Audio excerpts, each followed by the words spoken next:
அனைவருக்கும் நமஸ்காரம். கேதுவின் காதலன் பேசுகிறேன்.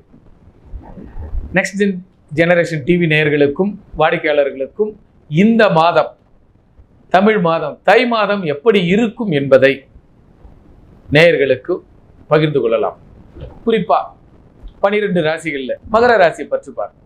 மகரம் புகழின் உச்சி, மகரம் பொன்னின் உச்சி, மகரம் எல்லாவற்றிலும் பிராண்டட். மகரத்தில் எந்த கிரகம் இருக்கிறதோ, மகரத்தில் யார் பிறந்திருக்கிறார்களோ அவர்கள் அனைவரும் தனக்கென ஒரு அடையாளத்தோடு வாழ நினைக்கும் ஒரு வாழ்வியலுடைய அஸ்திரம். அவர்கள் ஒரு சிறந்த கலைஞர், அவர்கள் சிறந்த ஒரு வல்லுனர். எதை தொட்டாலும் அதில் ஒரு சிறப்பா இருக்கணும்னா மகர ராசியில் ஒரு கிரகம் இருக்கணும், அல்லது மகரத்தில் பிறந்திருக்கணும். ஒரு ஆராய்ச்சியாளர், ஒரு வெற்றியாளர், பல தோல்விகளை கண்டு மிகச்சிறந்த வெற்றியாளர். ஆக மகர ராசி நேயர்களுக்கு இந்த மாதம், தை மாதம் மிக அற்புதமான மாதம். ஏன் உங்களுக்கே தெரியும், தை பிறந்தால் வழி பிறக்கும், அது மகர ராசிக்கு மட்டுமே. மகரம் மற்றவர்களுக்கு எந்த பாவமாக வந்தாலும் தை மாதத்தை வணங்கி பாருங்கள், வாழ்வில் பல மாற்றங்கள் ஏற்படும்.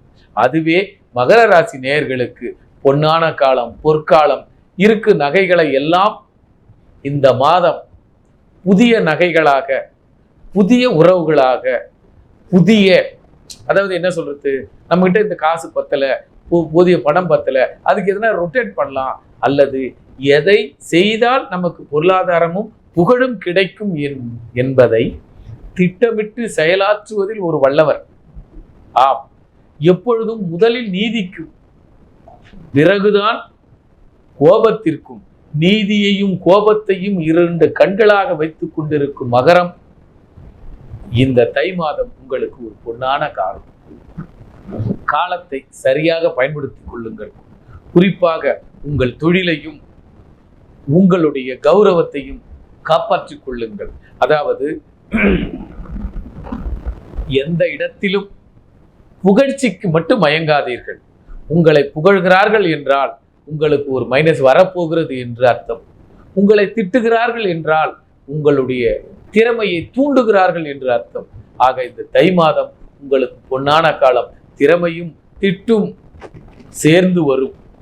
திட்டில் துவண்டு விடாதீர்கள், திறமையை ஊக்குவீங்கள். திறமையால் முன்னேற்றம் அடையும் ஒரே ராசி மகர ராசி. பராக்கிரமங்களை உள்ளடக்கிய ராசி.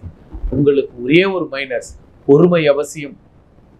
பொறுமையால் பெருமை அடைகிற ராசி மகர ராசி, அதுவும் தை மாதத்திற்கு. தை மாதம் எல்லா விதங்களிலும் அரசு ஆதாயங்களும், அரசியலில் உடைய அனுபவங்களும், அல்லது என்ட்ரி கொடுப்பீங்க. அதாவது யானை வரும் முன்னே மணி யோசை, யானை வரும் பின்னே மணி யோசை வரும் முன்னே என்பது போல நீங்கள் வருகிறீர்கள் என்று உலகுக்கு உங்கள் வருகைக்கு முன்னால் பறைசாற்றப்படுவீர்கள். ஆக மகரம் இந்த மாதம் மிக அற்புதமான மாதம். எந்த வளம் வேண்டுமானால் எடுத்துக்கொள்ளுங்கள். இந்த மாதம் சீரும் சிறப்புமாக இருக்கும். கவனமுடன் இருக்க வேண்டியது உங்கள் கோபமும் உங்களுடைய உணவும். ஃபுட் பாய்சனோ அல்லது வயிறோ ஒரு சார்ந்த பிரச்சனைகள் இருக்கும். ஆதலால் கவனமுடன் இருங்கள். மீதி இருக்கிற எந்த விதமான கவலைப்படாதீர்கள். இந்த மாதம் சிறப்பான மாதம். நன்றி, நமஸ்காரம்.